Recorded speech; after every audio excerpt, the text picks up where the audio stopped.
Olá pessoal, tudo bem? Sejam todos bem-vindos ao canal Nova Aliança. É com muito prazer que vou deixar aqui mais uma mensagem no canal. Espero que você possa assistir e refletir sobre esta mensagem, porque ela é maravilhosa e é uma passagem um pouco distorcida pelo sistema religioso que lê de forma física esta passagem que é totalmente espiritual. Apesar de que a mulher samaritana em alguns momentos deixa transparecer que ela estava ali totalmente carnal naquele encontro com o Messias, mas no decorrer do encontro ela então renova o seu entendimento e passa a ter um diálogo com o Messias como de alguém que acordou, que despertou do seu sono, e é isso que o Pai quer de toda a humanidade. Eu fico muito feliz quando eu converso com algumas pessoas, que são muito poucas, que de fato abriram seus olhos. Muitas ainda têm os seus olhos fechados, têm um pouco de conhecimento porque aprenderam em vídeos. Não é aquele conhecimento que vem direto do Pai. Não sei se você se lembra, no vídeo anterior eu comentei sobre a água pura, né? Quem bebe da água pura se alimenta direto do Criador do Universo. Essa pessoa bebe uma água cristalina, uma água totalmente maravilhosa. Essa água que inclusive o Messias comenta com a mulher samaritana. É um exemplo da água, né? Porque são metáforas, né? O exemplo da água é muito utilizado nas escrituras porque se refere à limpeza, se refere a algo que vai tirar tudo aquilo que está impuro, né? Principalmente o nosso entendimento, que é onde o Pai habita, né? É o local onde ele controla, é aqui, ó, o comando do nosso corpo sai daqui, do nosso cérebro. E quando o Pai está no controle, tudo vai bem, né? As coisas acontecem de forma maravilhosa, passamos a ter uma vida em paz, uma vida tranquila. Mas vamos lá, eu não quero me estender. Eu só quero aqui, antes de ler, fazer esse comentário, né? Que essa passagem é muito distorcida, porque muitos leem de forma totalmente carnal. E até me admira, né? Muitos pregadores, professores de teologia, ensinarem esta passagem de forma carnal. Isso demonstra que de fato a verdade do Pai ela é revelada aos pequeninos, né?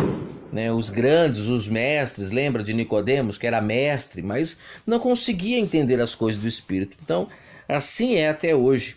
Mas vamos lá, que o Pai possa abrir o entendimento de muitos após ouvir essa mensagem.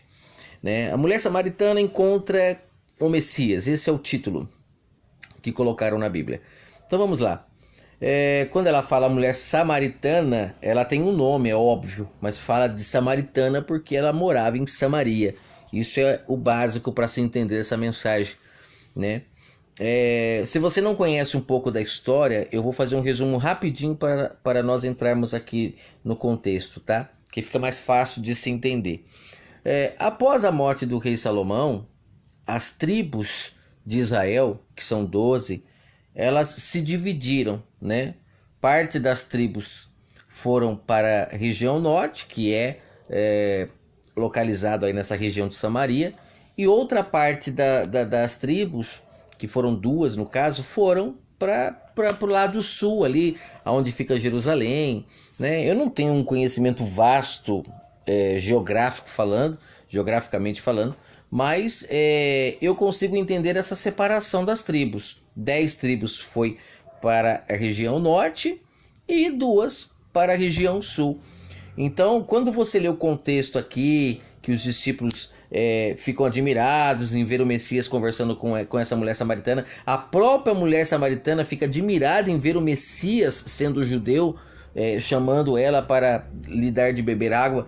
Você fica até assim em choque, né, quando você entende que ela é uma das tribos. Essa mulher é de uma das tribos de Israel. Ela apenas morava em Samaria, né, e eles não tinham esse contato. Isso é muito profundo e você vai entender no decorrer do contexto que essa divisão que existia entre eles era justamente por questões espirituais. Você vai entender agora, vamos lá. Quando, pois, o Senhor soube que os fariseus tinham ouvido dizer que ele, Jesus, fazia e batizava mais discípulos do que João, e eu acho interessante que no verso 2 diz que o próprio Jesus não batizava, mas os seus discípulos. Isso já deixa claríssimo que o Messias deixava eles batizarem pela cegueira deles. Porque a pessoa que é nascida do Espírito, ela sabe que não é um batismo na água que vai limpar nem purificar ninguém. Então o Messias deixava porque eles ainda estavam entregues à carnalidade. E eles eram tão carnais que até quando o Messias ressuscita, eles ainda não acreditam que era ele, né? Porque estavam entregues à carnalidade ainda, estavam em trevas, né? Abandonaram o Messias um pouco antes de sua morte, por não haver entendido o mundo espiritual. Poucas pessoas compreendem que todos os discípulos abandonaram o Messias, né, no momento da sua morte. Não foi só Judas, como o sistema ensina, como Pedro, por exemplo, que traiu o Messias. Não, foram todos abandonaram, porque ainda não estavam prontos, né, espiritualmente falando. Eles vieram a entender o mundo espiritual a partir da descida do Espírito Santo, que aconteceu no livro de Atos. Antes disso, ainda eles estavam entregues à escuridão, às trevas. Já comentei aqui no canal que é o que aconteceu com Pedro lá, quando ele afunda na água. Ali é uma prefiguração de o quão inserido nessa água podre que é o mundo, eles estavam ainda, né? O livro de Apocalipse chama o mundo de mar de mortos, né? Então ali demonstra o quão ele ainda era carnal por ter afundado nesse mar de mortos, né? Só realmente o Altíssimo, né, através do templo do Messias ali, que pairava sobre as águas, porque era totalmente espiritual, né? Então é uma prefiguração maravilhosa para nós espiritualmente. Quem entende espiritualmente se delicia com esse banquete, né? Continuando. Então o próprio Messias não batizava ninguém, eram os seus discípulos que batizavam. Então ele fala aqui que ele deixou a Judéia e foi outra vez para a Galileia. E era necessário passar por Samaria, ou seja, o local, por isso samaritana, Samaria. Chegou, pois, a uma cidade de Samaria, chamada Sicar, junto da herdade que Jacó dera a seu filho José. Então esse poço aqui que ela estava, né, esse poço de água aqui, foi o poço que Jacó deu ao seu filho José. Se nós analisarmos, José é uma prefiguração do Messias, né? Porque José foi traído pelos seus irmãos, assim como o Messias o foi. José foi vendido como o Messias o foi. José era amado do seu pai como o Messias o foi. José é filho da mulher amada, né, de Jacó, Raquel, relacionamento que Jacó sempre quis, que era com Raquel. Ela, então, sendo estéril, gerou ali o seu filho. Então Jacó teve um carinho maior por esse filho, assim também como o pai teve um carinho maior pelo Messias. Lembra que ele diz: esse é meu filho em quem me comprazo? Para ninguém ele disse isso. Então os outros filhos ficavam enciumados em ver que o pai tinha um carinho melhor por José, assim como o criador o Jacó tinha um carinho melhor por José, assim como o criador um carinho melhor pelo Messias e por todos os seus filhos hoje que nascem do Espírito, né?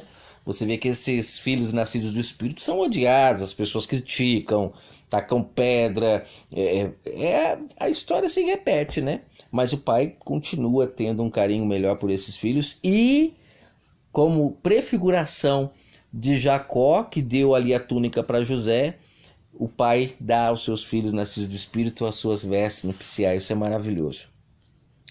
Então vamos lá, esse poço que o pai deu, né, que Jacó deu para José, as pessoas vinham buscar água nesse poço, que é uma alusão às pessoas irem buscar entendimento, né, nesse poço também, vamos dizer assim. Mas vamos aqui trazer para o físico, porque a história está acontecendo fisicamente. É o Messias que vai levar agora a mulher samaritana para o entendimento espiritual. Perceba no contexto, vamos lá. Verso 6. Achava-se ali o poço de Jacó. Jesus, pois, cansado da viagem, sentou-se junto do poço, e era cerca da hora sexta. Veio então uma mulher de Samaria tirar água. Não cito o nome dela. Disse-lhe o Messias: dá-me de beber. Pois os seus discípulos tinham ido à cidade comprar comida, né? Disse então a mulher samaritana: como tu, sendo judeu, você me pede de beber a mim, que sou mulher samaritana. Olha só, ela ficou admirada em ver que ele, sendo judeu, falou com ela. Só que aqui já está uma maravilhosa uma maravilhosa graça acontecendo, vamos dizer assim, a presença do Pai, né, que eu sempre falo que graça é a presença do Altíssimo, que habitava aquele templo Messias, que o Messias sabia que ela era das tribos de Israel. É o Pai ali nele. Por isso o nome Messias, né? Ungido. Ungido é isso, é estar cheio do Altíssimo. E ele estava pleno do Pai, como disse João, né? Em suas cartas ele fala que o Messias ele estava transbordando, estava, né? O Pai falava por ele. Por isso que o Messias fala que ele e o Pai era um, né? Porque era uma conexão perfeita. Tudo que o Pai queria que ele falava, porque a boca dele era um instrumento na mão do Pai para abrir os olhos dos cegos, né? Curar os surdos e por aí vai. Então nesse momento ela fica assim, intrigada, né? Você é judeu, vocês não se comunicam com nós samaritanos, né? Verso 9, finalzinho, agora verso 10. Então nesse momento respondeu o Messias: se tivesses conhecido o dom de Deus, e quem é que te diz, dá-me de beber, tu me teria pedido, e eu te haveria de dar água viva. Aqui ele entra no assunto espiritual, ó. Água viva, não está falando de água terrena. Está falando daquela água que eu citei no vídeo passado. Água pura, que bebemos no entendimento. Assim como o nosso corpo precisa de muita água física, né? Para nos limpar, assim também nós precisamos beber da água espiritual que vem do Pai. É uma pena que muitas pessoas têm bebido da água já contaminada, que já passou pelos homens, não bebe direto no entendimento. É uma pena. Estão deixando de ceiar com o Pai. É outra expressão que ele usou sobre estar com o Pai, buscá-lo em espírito, ceiar com ele, beber água da fonte. É tudo a mesma coisa. Então ela fala assim no verso 11, olha só como que ela estava com a mente carnal. Disse então a mulher: você não tem como tirar a água do poço. Afinal, o poço é fundo. Tem algumas traduções que dizem: você não tem balde para tirar a água. Olha a visão carnal dela. Da onde pois, que vem essa água viva que você está me oferecendo? Ela, entendendo fisicamente, ela falou: como você vai tirar a água do poço? Você não tem, o poço é fundo, como você vai tirar? Ela não entendeu a expressão viva. Água viva. Verso 12.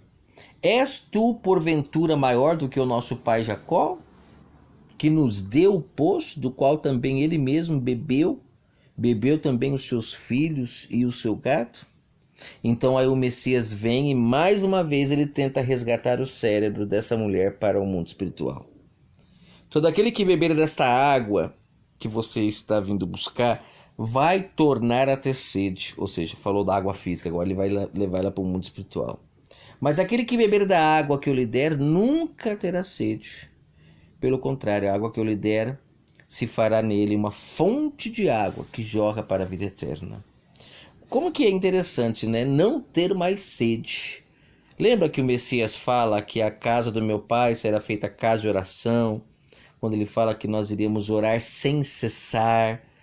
Tudo isso está ligado justamente a isso que ele falou, a não ter sede, orar sem cessar, ou seja, buscar o Pai no Espírito, que é o que ele vai falar para ela daqui a pouco. Quem bebe da fonte, se alimenta espiritualmente, bebe sem cessar, se farta da ceia do Pai. É maravilhoso. Aí ela vem e diz para ele no verso 15: então dá-me dessa água, para que não mais eu tenha sede nem venha mais tirá-la. Olha só, ainda enxergando fisicamente, como muitas pessoas enxergam. Muitas das vezes a gente traz uma mensagem totalmente espiritual e a pessoa enxerga fisicamente e não consegue sair de dentro do túmulo. Aí o Messias vem e dá uma atacada final para trazê-la para o mundo espiritual de vez. É muito triste que os líderes usam essa passagem aqui agora, o que ele vai falar para ela no verso 16 de forma física. E aí as pessoas não conseguem renovar esse entendimento, que aqui o Messias deu a última cartada para acordar aquela mulher. E ele vem e diz para ela: ok, eu vou te dar dessa água, mas vai e busque então o seu marido e vem aqui comigo. Verso 17. Ela responde: eu não tenho marido. Aí diz o Messias: disseste bem, não tenho marido. Olha que coisa interessante. Será que o Messias aqui, ele chutou, ele errou, porque ele disse: traz o seu marido? Ela falou: não tenho marido. Será que então ele errou ou ela mentiu? Na verdade, ela é que não havia entendido que aqui ele está falando para trazer o seu marido espiritual, porque na velha aliança se referia a marido os deuses também. Né? Tanto é que no livro de Oséias o pai fala muito sobre o povo de Israel estar traindo ele com outros amantes, com outros maridos, né? Mas aqui ela, quando ela fala não tenho marido, ela entendeu ainda fisicamente. Aí quando ele vem e diz: disseste bem, não tenho marido, porque 5 maridos você teve. E agora o que tens, ou seja, ele afirmou: você tem. Você tem. Olha, ela disse que não tem, mas aí no verso 18 ele fala: você tem, mas não é teu. Gente, isso é fantástico. Olha só, o verso 19 é esclarecedor. Ela foi levada ao Espírito, ela entendeu a mensagem, ela captou. Ela falou: você é um profeta, não é? Por que ela falou isso? Ao invés de ela falar que nada, eu acabei de falar que eu não tenho marido, por que você insiste em dizer? Ou então ela podia ter ficado sem graça, qualquer coisa, mas não. Na mesma hora, ó, a mente dela, ela entendeu que ele estava oferecendo água viva, não era água física, era espiritual. É a palavra do Pai Espírito que fala com cada um, que se entrega a ele como uma mulher fiel, como uma esposa fiel. A esses ele se relaciona.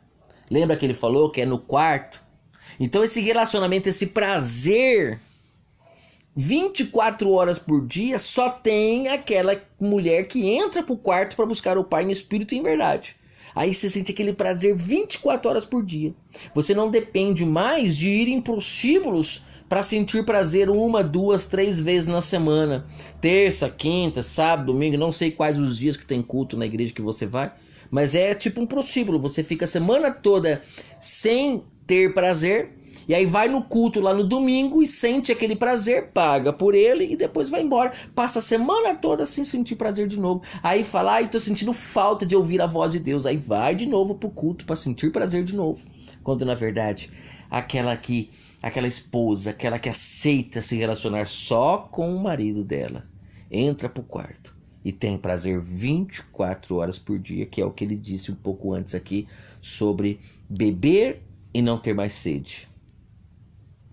Então ela fala no verso 19, quando ela entende que ele está se referindo aos maridos espirituais e não físicos, que inclusive é uma outra sombra, né? Lembra que eu falei das sombras da água pura, do pai, do padrasto, da prostituta? Marido e mulher, tudo é sombra também no mundo espiritual. Então aqui, amante, né? Tudo é sombra, né? As pessoas estão indo ao pai através de amantes e não se achega a ele através de amantes. Ele só aceita que o busquem em espírito. Então, aí ela vem e fala: nossos pais adoraram no monte e vós dizeis que é em Jerusalém, não onde se deve adorar. Aí ele vem e diz: mulher, crê-me que a hora vem em que nem neste monte nem em Jerusalém adorareis o Pai. Ou seja, aqui então ela entendeu que ele estava se referindo aos 5 maridos que ela teve no monte, né? Que ela buscava no monte. Inclusive no livro de 2 Reis, no capítulo 17, se você ler a partir do verso 24, lá diz até o nome dos 5 maridos que essa mulher teve. Por quê? Quando o povo de Israel foi levado para Samaria, em Samaria teve ali 5 povos diferentes que foram levados para habitar junto com eles, e cada um desses povos, que eram gentílicos, eles tinham seus deuses, né? Então esse povo de Israel foi ensinado a adorar esses deuses que o povo de Samaria lá adorava, né? Porque o povo de Israel foi levado para lá. Então, concluindo, aí ele vem e diz para ela: vós adorais o que não conheceis, ou seja, deuses estranhos, maridos mortos, são viúvos, vamos falar assim, né? Ela era viúva, por isso que ele fala: o que tens não é seu. É viúvo, porque ela foi chamada para servir ao Deus vivo, né? Aí ele fala: vós adorais o que não conheceis, nós adoramos o que conhecemos, porque a salvação vem dos judeus, ou seja, o Espírito Santo do Pai viria por intermédio dos judeus. Mas a hora vem, e agora é a hora em que os verdadeiros adoradores adorarão ao Pai em espírito e em verdade, porque o Pai procura tais pessoas que assim o adorem. Você vê que ele está dizendo ali que está chegando a hora é agora. Antes desse momento o povo buscava carnalmente, mas agora está propondo para ela um casamento espiritual. O Pai negou a Israel terrena para se casar com os verdadeiros adoradores, que são os adoradores espirituais. Partes lá de dentro de Israel, partes de fora, como ele fala em João 10. Eu tenho ovelhas que ainda não são desse aprisco, ou seja, no meio dos gentios, como por exemplo Cornélio, de Atos 10, tantas outras pessoas, o Pai tem levantado pessoas que o busquem e também em espírito, né? Que bebe da fonte sem cessar. O Pai tem levantado essas pessoas, que é o verdadeiro corpo dele, né? Que faz parte da sua igreja, que não é um templo físico, pessoas que frequentam templos físicos, não, é um corpo que se transforma em um templo para o Pai, pessoas que aceitam receber o seu Espírito Santo. Aí ele fala no verso 24 que Deus é Espírito e necessário é que os que o adorem em espírito e em verdade. Por que em verdade? Porque é só quando é em espírito que é verdadeiro. Isso é maravilhoso de se entender. Quem busca fisicamente está buscando falsamente. Quem o busca em espírito, e buscá-lo em espírito não é ficar com práticas religiosas, levantando a mão para cima, batendo palminha, cantando musiquinha. Não, buscá-lo em espírito é buscá-lo de forma racional no seu dia a dia. Isso é maravilhoso, né? Aí no verso 25 replicou a mulher: eu sei que vem o Messias, ou seja, aquele que é ungido, cheio do Altíssimo, do verdadeiro marido, que se chama o Cristo, ou seja, que é cheio do Pai. Cristo está se referindo ao Espírito do Pai. Quando ele vier, há de anunciar todas as coisas. E olha só, ele acabou de anunciar para ela que ela estava buscando o marido errado e tudo. Ele acabou de anunciar. Então nesse momento ele fala: você não percebeu que eu acabei de mostrar para você coisas que ninguém sabe? Somente o povo lá de Jerusalém não tem noção dessas coisas. Eles achariam um absurdo, como os discípulos mais para baixo ficam admirados em ver o Messias conversando com ela. Por quê? Porque eles não conhecem essas coisas. Eles não têm noção, eles não têm o Espírito do Pai para guiá-los. Já o Messias tinha. Por isso que ele conhece toda a história, revelou a essa mulher, e ela pôde então abandonar os maridos mortos que ela buscava através dos montes, através de todos os enganos que foram apresentados para ela. Ela pôde abandonar tudo isso para de fato se entregar ao verdadeiro marido em espírito, no quarto, no entendimento, e com isso encontrou a graça do Altíssimo. A graça do Pai chegou para ela, ou seja, a presença dele foi capaz de habitar naquela mulher, e eu tenho certeza que ela nunca mais foi a mesma pessoa. Que o Altíssimo abençoe sua vida e que essa mensagem possa falar muito ao seu entendimento. E se você estiver como essa mulher, enxergando as coisas fisicamente, eu espero que essa mensagem possa trazer você para o mundo espiritual, porque você vai compreender muito melhor as coisas quando você abrir os seus olhos espirituais. Até a próxima.